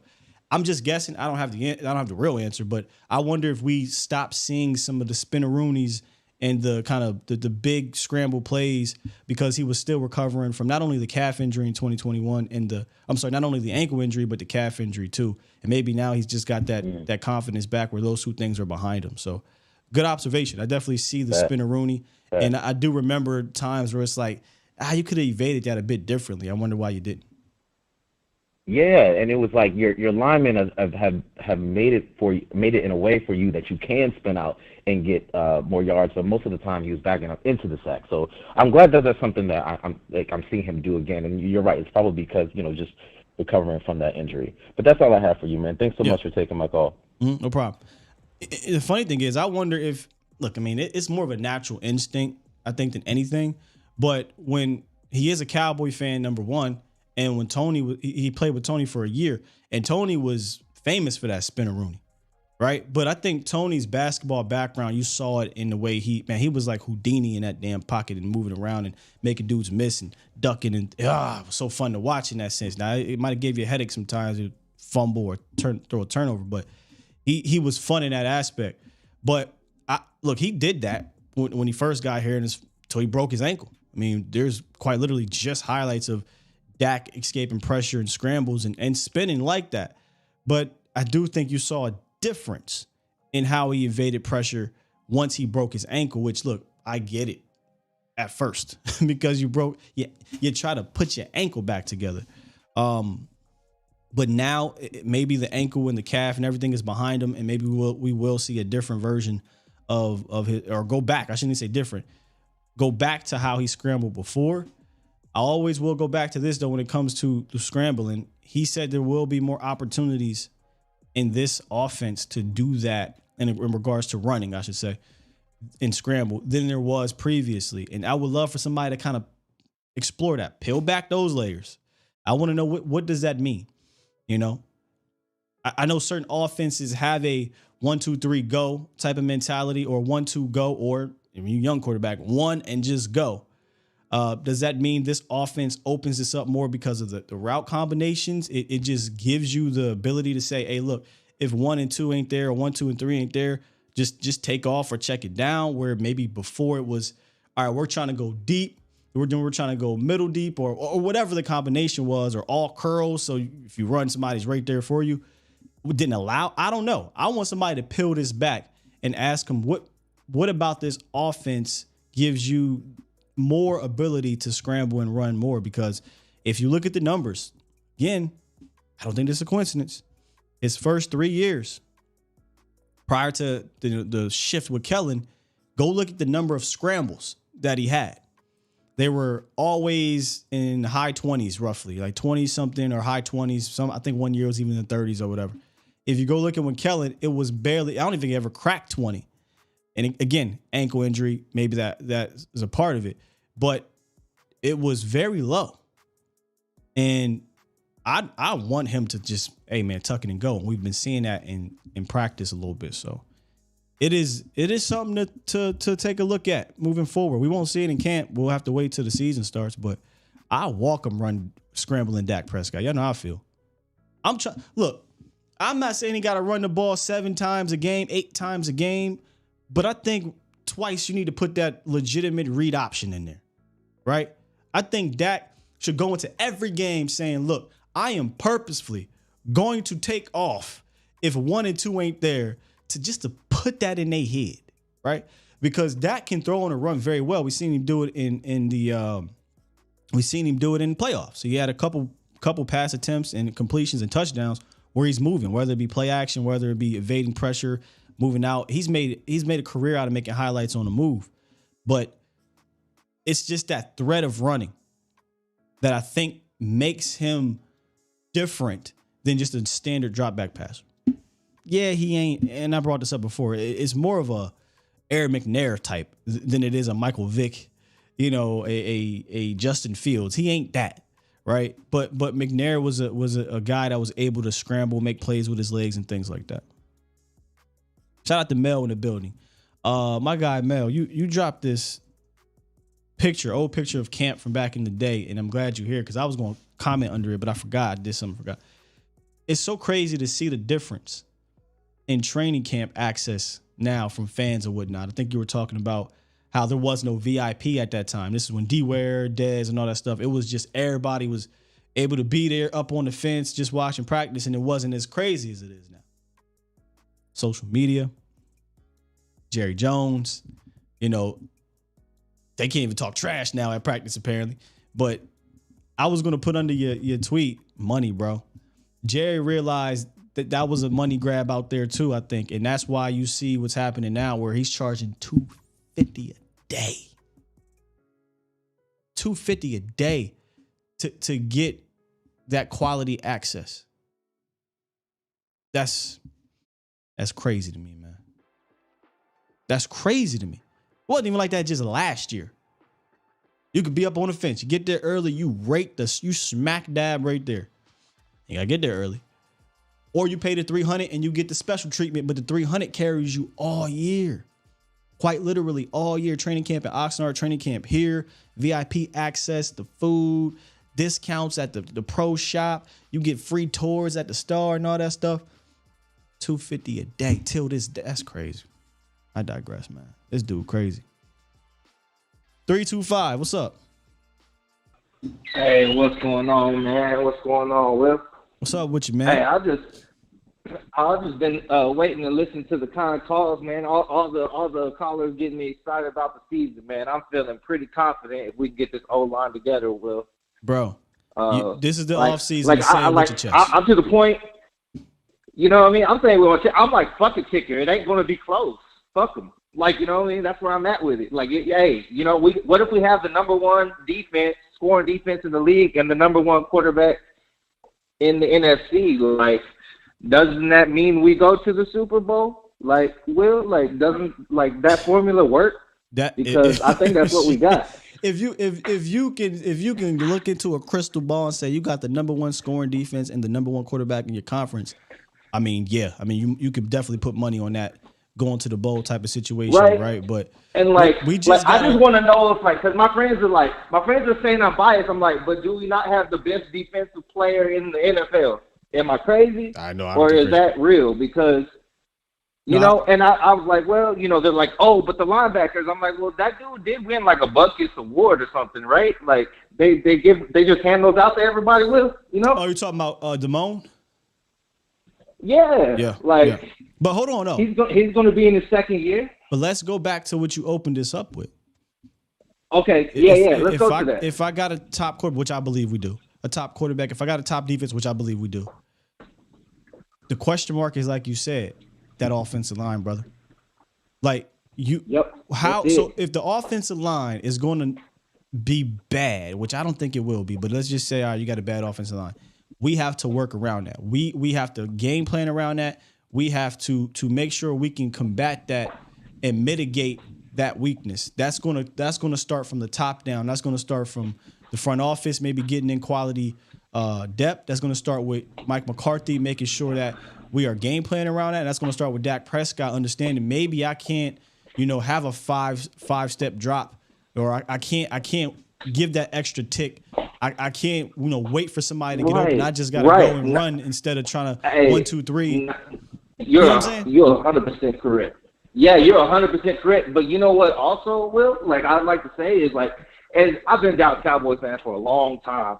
And sometimes we had good defensive lines, and we were playing teams that were like, all right, we should win this game because they don't have a good offensive line. And there's particular teams like Mike McCarthy's Green Bay Packers who would dump off to backs and always have some tight ends open or somebody going, and they'd have Randall Cobb, and they would just find a way to beat us. And there's no way that they should win the fucking game, right? And I feel like we're changing the route trees. Like Will, like you watch ball on another level. You and Box, y'all my favorite, dog, for real. And so, like, I know y'all know, like, with the route combinations, Dak was thrown to a spot. When we go against elite defenses, they know where they run those curls. If they run 4 curls, I'm running to the spot that I've seen on film all season long. You know what I mean? And Dak has to throw it to that spot, and we're seeing picks. Like, Kellen wasn't it, like, for what we were trying to do. And so now I'm just like, Dak has as many 400-yard games as anybody in the NFL. These are factual statements. I think Stafford has one more than him. So, like, it's not like Dink. They say the narrative is Dink and Dak. Like, no, Dak will put 40 on you, bro. Like, disrespectfully. You know what I mean? The dink and dunk is hilarious to me because it's look, yes, you have to dink, and I hate to even use that damn term, but you have to manage the game. You have to check it down. You have to take. You're going to take some of these dink and dunk type of situations, but don't you for 1 second get it twisted. C.D. Lamb and Brandon Cooks, and you heard from McCarthy, you heard it from Dak, you heard it from Schottenheimer. They are going to be aggressive, and they are going to attack vertically. So when you see these hitches, Boy, you got a dog or a bird? Yeah. Oh my God. I got a dog. He's pissed off. He must seen an eagle running around. You know what I mean? You know what I'm saying? He must have seen an eagle outside. He barking his head off. What I'm noticing down there in some of these videos is that when there's hitch, because look, you're going to get hitches. It's just going to happen. You're going to get these type of comebacks. That's part of the routes, but we did it at an excessive rate. There was way too many static routes. But what I'm seeing when we we led the league. We led the league in hitches. Yeah. Like at 76%, we led the league. But what I'm seeing with these curls and these hitches right now is that there is a combo involved to it behind it, whether it be a sluggo, whether it be a deep post, whether it be a 9 route up the seam. So what that does is, there's a hitch here because that's just part of the progression, right? But now there's somebody running behind that. So if you bite down as a safety, or if you bite down as a linebacker, I got CeeDee Lamb up the seam. I got Brandon Cooks right behind you one-on-one, and we're going to be aggressive about it. Yep. Nah, and I just feel like, I mean, shout out to Zeke and all, but we paid Zeke a little too much. We kept him a little too long. We kept him on the field too many plays. Like, you know what I mean? Like, and so now we're going to get more dynamic. Like, what are you going to do? I got a 5'5" Deuce Vaughn in open space on a check down that you didn't even see. You know what I mean? Like, it all just depends. Zach Martin just needs to come to camp and just be like, listen, I swear to God, like, can we just make a deal with Zach Martin? Like, look, if you whoop Jalen Carter's ass, we'll pay y'all right then. We'll do the contract right after the game. Just whoop Jalen Carter. Hey, that's what your money. Because if we're going to sign him for 3 years, Will, isn't that what we're signing him for? Right? That's the dude right there. It'll be an extension, and as opposed to, I don't think he's going to get like 5 extra years. He already got 2 left. Nah, man, I think 2 or 3. Yeah, that's what I see. Like, you already on 2. Like this some whole shit. Like, I understand. Like, I understand, but he signed the contract. I'm just like, dude, let's just go get a Super Bowl. Like, and you're right. He timed this perfectly. They got rid of Will Montgomery. Man. If Zach Martin didn't ever, but I'm just like, dude, hey, we've been suffering for a lot of years, and this team, like, we really think that we can get to the Super Bowl. It's not just, like, hyperbole. Like, there's an actual formula right here with real players and backup players and a defense that's crazy. Like, Osa is better. You know what I mean? Bohann is coming in, new experience. Like, Damone Clark, we have a system. It's like, our defense is like a college team, right? We just bring people up the ranks. Eric Scott Jr., what's up? Oh, yeah, Wanye Thomas. Oh, yeah, you could ball. Oh, Marquise Bell. Oh, yeah, you too, ball. What's up? Like, we just bring people in, and I just don't think anybody's got it like that in the league except for us. Like, so that's why I feel like we're ready. We're ready, Will. So I'm ready. Yeah.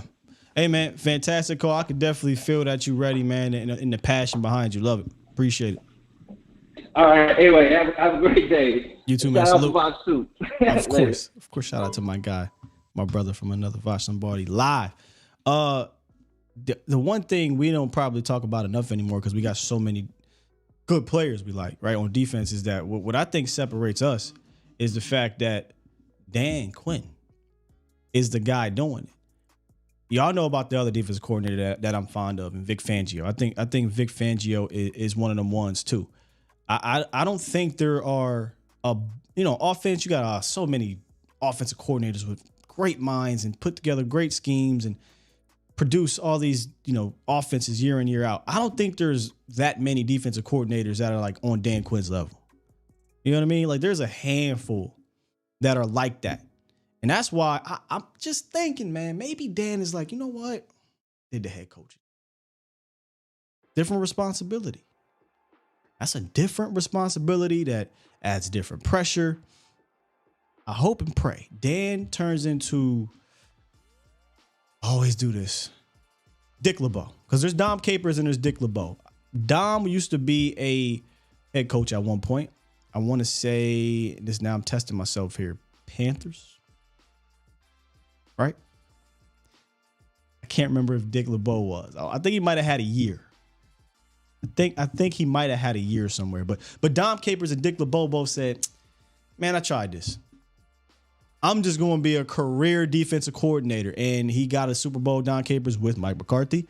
And Dick LeBeau, we understand, a Hall of Fame defensive coordinator, low-key, not low-key, technically a Hall of Fame player.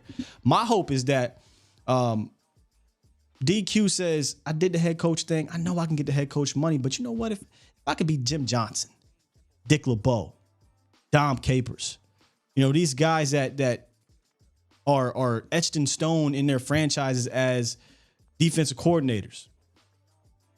Maybe, just maybe, we can keep DQ around for a long time. He has fun being a coordinator, man. He has fun being out there, being able to get in the trenches with these guys.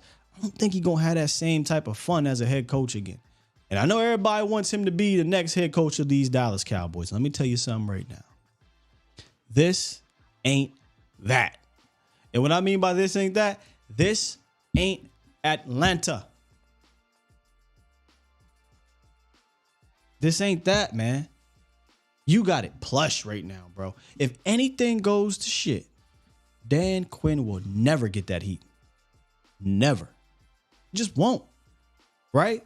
And he don't got to worry about the offense. He don't got to worry about doing all these media hits and Jerry Jones. And he don't got to worry about none of that. Just chill. Just chill.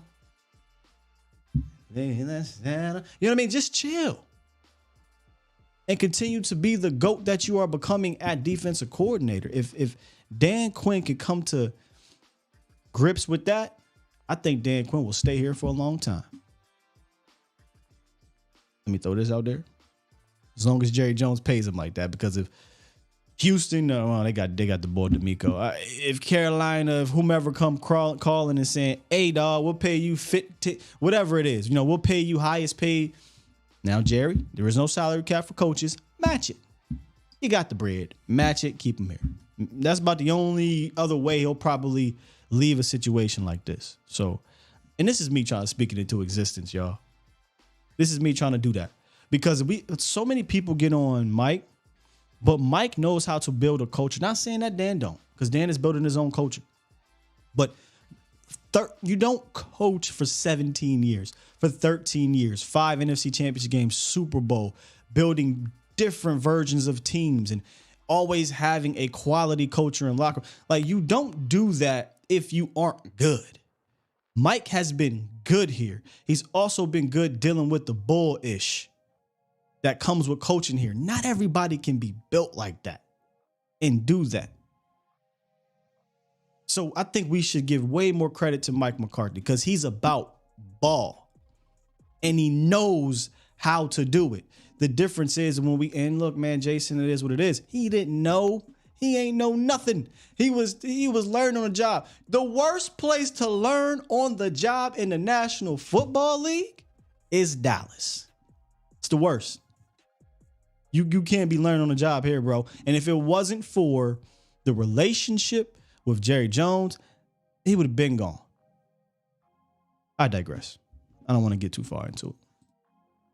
Last caller, 212. What it is, what it do? Or 210. My bad, 210.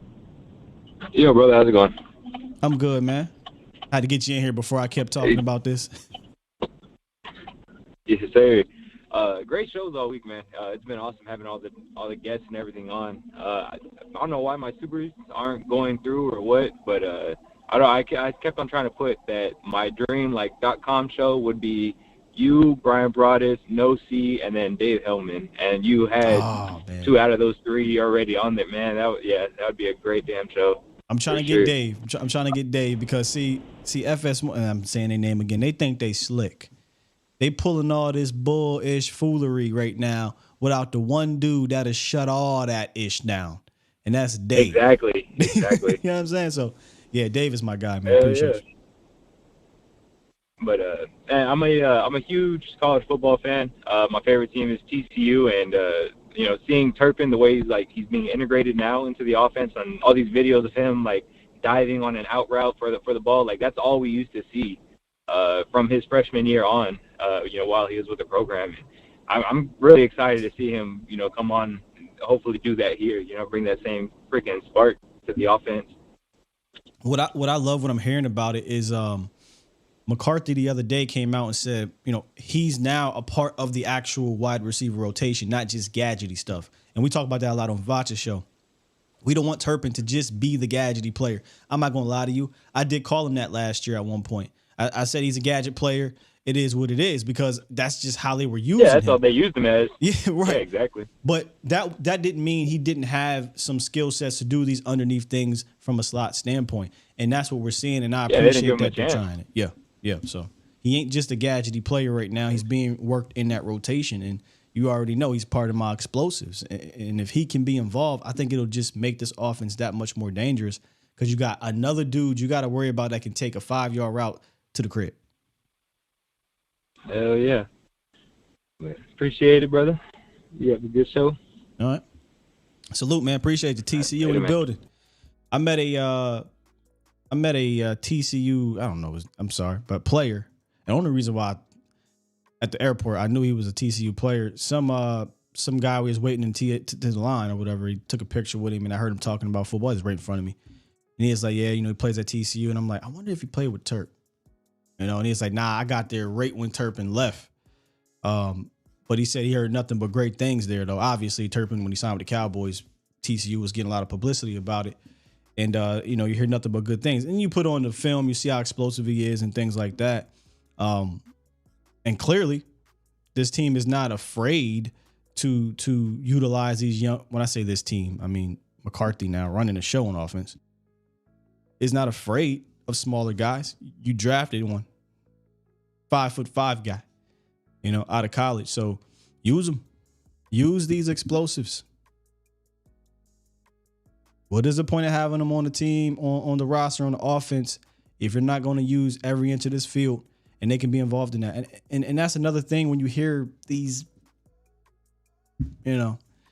media people, you can call them media people, fake take.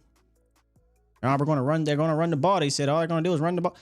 You ain't listening. Mike McCarthy had to explain again. I didn't pull that audio, Cowboys Nation, but he explained again. Look, I was talking about 2020.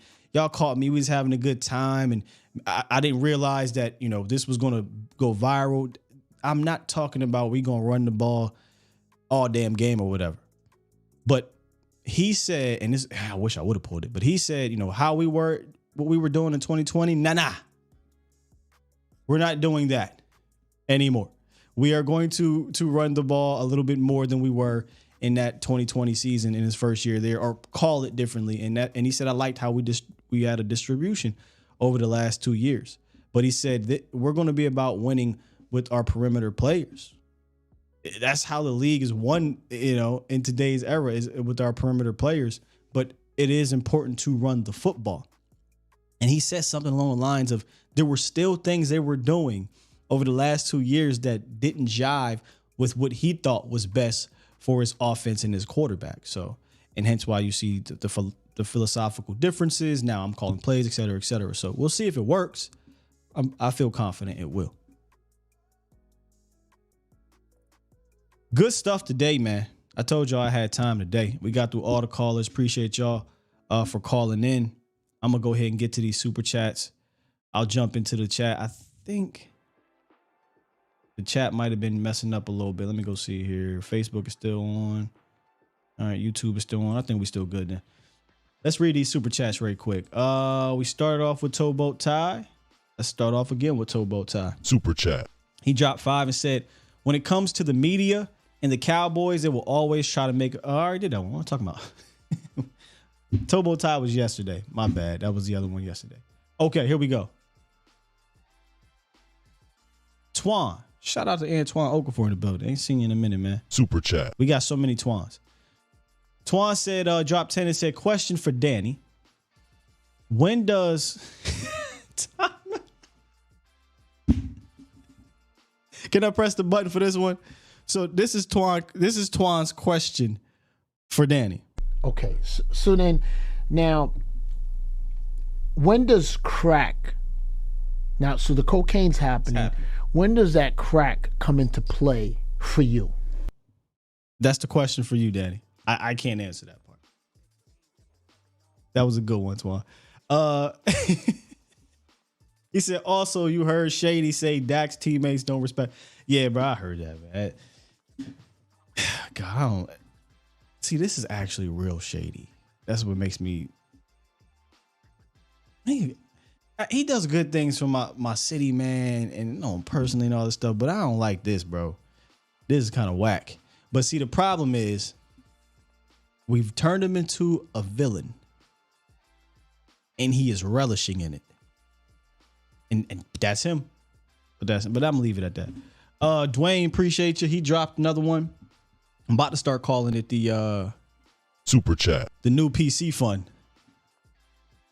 The new PC fund. Shout out to Drummer Cam. He's in here. I reached out to Drummer Cam. We were talking all day over the last 2 days. We might be on to something, man. We might get this super duper Cooper Trooper computer. We might get this super duper computer thing going. So I got to talk with the higher ups today. We're gonna see what we can do. I appreciate. This is why y'all the best, man. I appreciate you, Drummer. And Dwayne Brown dropped 10 just to drop it, and then to support. Appreciate you, Drummer. Dwayne Brown. Black Lion. Super Chat. He said, I've been saying Dak's game is like Aaron McNair. Rest in peace. I same here, bro. That's why Steve McNair's pops in my head, because coming out, that's kind of was like, hey, this is very Aaron McNair like. And a little biased. I was a huge Steve McNair fan. Huge one. But that's also kind of my comp as well. Steve McNair played a long time, and again, rest in peace. CJ said, with these lockers behind me, it's hilarious that there are people who still think these are real lockers. I remember when I first got them, it was still probably like 100-something, 200 people here. I don't know. Somebody was like, yo, I thought for the longest you were doing a show in an actual locker room. Nah, man, it's just a backdrop. I don't got the new. Remember the last setup? I had the TV. I'm gonna get that back, by the way. I'm gonna revamp this thing at some point. I loved having that TV back there. I don't got the TV back there this time, but so this is the setup we got, man. Yeah, Matisse. He's 100% an actor when it comes to this stuff, and he's relishing in it, right? Because if it was real takes, there will be context. There will be other, quarterbacks or teams getting that. That's not what it is.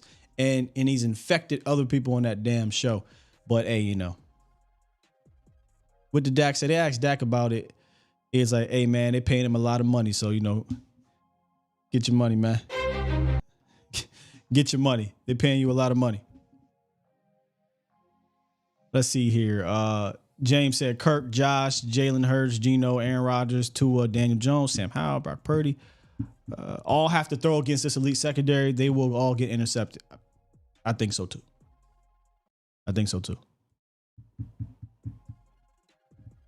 James said he don't see Dak throwing the picks in practice as a bad thing. It's actually a good thing, because that shows how elite our secondary is, meaning opposing QBs will get picked off at some point. So that's what you were saying earlier. Yeah, people keeping stats at home. How many picks that guy? I think it was Todd Archer. Look, man, I couldn't tell you. I don't keep these damn stats, but I did see Todd Archer had a kind of practice breakdown. I think in it he brought up a number. Yes, here it is. My bad, y'all. We kind of in overtime. Just deal with it. Todd Archer said Thursday's practice seemed to emphasize the run more than the pass after throwing 48 passes on Tuesday. Damn, he threw 48 passes. Dak attempted 20 on Thursday and 7-on-7, went 13 for 20 with his second pick in the 3 padded practices. So he's got 2 interceptions. If we're doing statistics, get your graphics ready. He's got 2 interceptions this week, and they both, ironically, are to Nashawn Wright. One seemed like a punt. Me and Broadus were talking about. They just threw that thing up. The other one was kind of a jump ball situation with I think it was Semi. Yeah, Semi. And then last week there was, I think, one. I don't know. I know there was a Semi one, but let's talk about the actual ones. Oh, Dak Prescott do a pick. So if we're keeping count at home, Cowboys Nation, Dak is up to 3 interceptions. Oh my God. Let's burn it down. He has 3 bad interceptions in practice this year. but he got 27 touchdowns. Look, man, nobody keeping track of this stuff, man. And I'm with you a little bit there, James, in that there is times out there at practice where you say, screw it, man. Like, and this is the only reason why I got on that one caller on Vach's show. For y'all who missed it, go back and watch. On Vach's show, somebody called in and he was saying, hey, man, that pick to Nashawn Wright, the one I think we just threw it up a lollipop, it felt like. Yeah, bad pass, bad throw, bad pick, right? He was like, but, you know, there was a tight end underneath wide open. He didn't throw it to him and whatnot, man. That gave me PTSD of this Packers game. Sir, PTSD. PTSD from a practice throw, bro. That's what did it for me. All right, bad. You could say bad throw, bad decision, bad decision. You getting PTSD over a practice throw where you don't even know what like I said, a practice can be. Look, I know I got that throw there. I might have made that throw 3 times in a row just now. I want to test this motherfucker. I want to see if that's what you got to do out there. If you just gonna dink and dunk in practice and not take any risky opportunities or let me try this in practice, what the hell you think gonna happen when you get out there in the game against a quality defense and you ain't made this throw in practice before?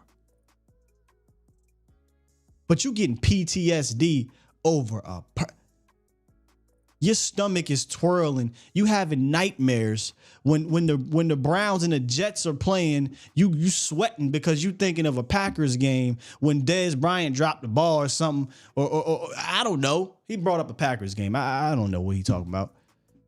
Maybe it was a Packers game last year or something. But that's what got me. Not the fact that we could talk about bad throw. We could talk about, yeah, the dude was open, but you about to throw up over a practice throw, fam. And I'm like, that's the one throw you're talking about and not the 75 other ones that we've seen that have been good. It's that throw right there, and that's the problem.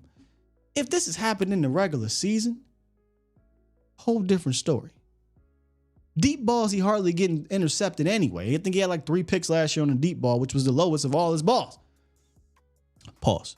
But from a passing grade standpoint, he's been one of the best deep ball throwers anyway. So when I see a deep ball interception, I'm like, whatever. You know, that doesn't happen often with him. I mean, if I see a miscommunication pick in practice, and it's constantly happening, right? By the way, he only got 3 interceptions. If I see a miscommunication interception happening across the middle of the field, if I see a slant, you know, and he's way behind, they pick it off, right? If I see these ones that are actually concerning based off what we saw last year, deep middle or intermediate middle, and he's not looking off the linebacker or something, that's constantly happening and being reported, yeah, we can be concerned. But I can't light firecrackers around you during the game because you're going to get PTSD about a practice throw. Sometimes I wonder, I don't know who has it on their Twitter, but this is accurate. For real, some of y'all are not really built for this Cowboys fan shit. You're not for real. You're not built for it. You tolerate it. You ain't really built for it. Because that gave you PTSD. And I digress. Not a game, Bruce. Not a game. Practice. That's what pissed me off. That was it. But if you keep a score at home, you know, 32 touchdowns, 4 interceptions. Nah, I don't know how many touchdowns he got. You know why we don't know how many touchdowns he got, y'all? They don't care about those touchdowns. They care about the 3 interceptions and 8 padded practices or 8 practices or whatever. It's 6 practices that's going on out there. Cowboys Nation, this is why we do these shows, man. You're supposed to be smarter than that.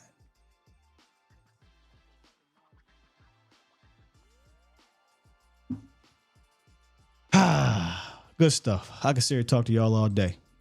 I had a good one. Please, on your way out, hit the like button for me. My guy, I just saw it. Where'd it go? Brother L dropped one. He said, talk to the higher ups about a check mark or crowd fund. You're right. I'm actually bring that up today because I'm not trying to be limited once they come down here for camp, and I can start, tweeting about camp and stuff too. And once the season starts, I don't want to be limited. So I'm definitely going to look into that, brother L. Appreciate you. Let me just refresh and make sure I ain't miss anybody else. Nope. We good to go. Good stuff today, Cowboys Nation. I had fun on this one. Friday shows. Again, I'm going to try to figure out a way to keep these free and fun and mostly for y'all. Once the season starts, though, we'll actually have a game plan for those who have been around. Y'all know how we do from Monday through Friday. There's an actual setup to this, a structure, and I think it's an ironclad structure. It's perfect. It's fun. It's entertaining. It's informational, and it keeps the season going in a flowing way without getting caught up in the nonsense. So make sure y'all stick around for that if you're new here. If you think the off season, these shows are fun, in season, even with the crazies, it is. I think it's better. I think the in-season shows are unbelievable. The chat, the callers, y'all are great, man. Y'all are great. So y'all have a fun, fantastic, safe weekend. Safe weekend. I want y'all to come back, in a couple days where we talk about this Saturday practice. All right? Let me press this button. What y'all doing this weekend? I'm going to go see that new Ninja Turtle movie with my boys today. That's what we doing. Checking out the new TMNT.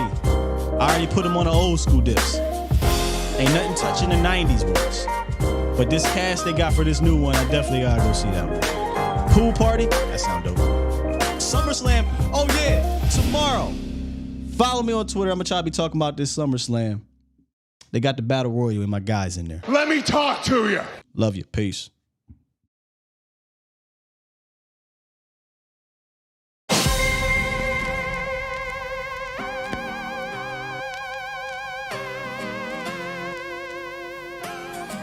Fishing sound dope too. My